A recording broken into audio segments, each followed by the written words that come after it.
நம்மை சுற்றி சூழல் விழிப்புணர்வு செய்திகள்.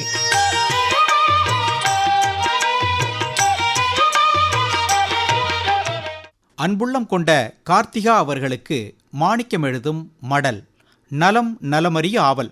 வயதில் பெரியவங்களுக்கும் குழந்தைகளுக்கும் நோய் எதிர்ப்பு சக்தி குறைவாக தான் இருக்கும். அதனால் காற்று மாசுபாடு, சூழல் சீர்கேடு போன்ற பிரச்சனைகள்னால உடனடியாக இவர்கள் தான் பாதிக்கப்படுறாங்க. நாம் என்ன செய்கிறோம்?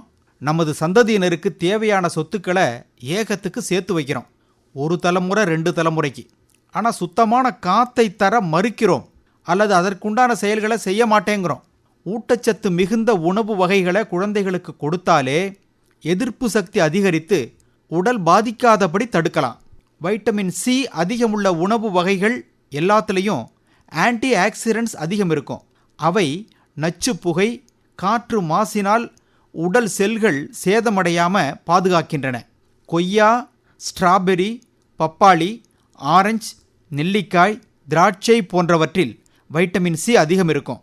இவற்றை சாப்பிட கொடுக்கணும், குழந்தைகளுக்கும் வயதில் மூத்தோருக்கும். இவை தவிர காலிஃப்ளவர், முட்டைகோஸ், முருங்கைக்காய், குடமிளகாய் ஆகிய காய்கறிகளையும் அதிகமாக சேர்த்துக்கணும். காரணம், அவற்றிலும் வைட்டமின் சி சத்து நிறைய இருக்குது. கார்த்திகா, நீங்கள் என்ன சாப்பிட்றீங்கன்னு நமக்கு தெரியல. பொதுவாக இந்த காலத்தில் நாம் சாப்பிட்றதெல்லாம் வெறும் சக்கை தான். சத்துக்கள் மிகுந்த உணவு உட்கொள்வதில்லை. எலுமிச்சம்பழ சாற்றில் வைட்டமின் சி அதிகம் இருக்குது. எலுமிச்சம்பழ சாற்றை குடித்து வந்தாலே போதுமானது.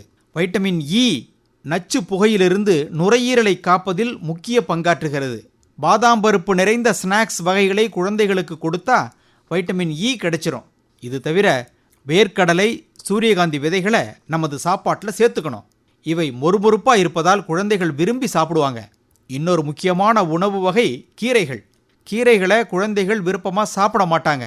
அவர்கள் சாப்பிடும் வண்ணம் பிடித்தமான உணவு வகைகளாக மாற்றி செய்து கொடுத்து சாப்பிட வைக்கணும். கடல் உணவுகள் எல்லாத்துலேயும் வைட்டமின் இ இருக்குது.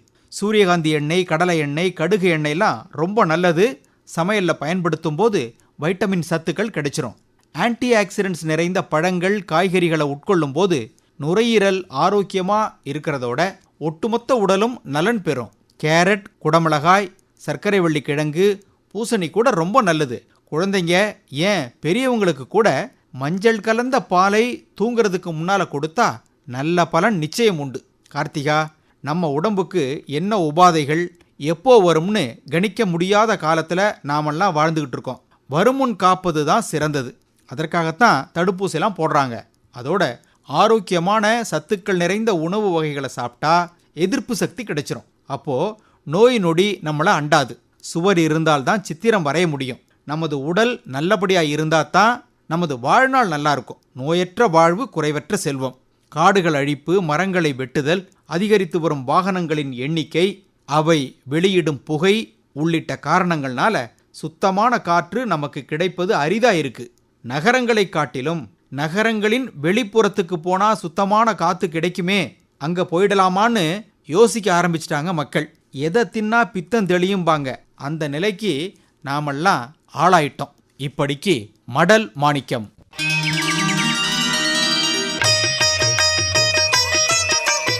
நம்மை சுற்றி சூழல் விழிப்புணர்வு செய்திகள் கேட்டீர்கள்.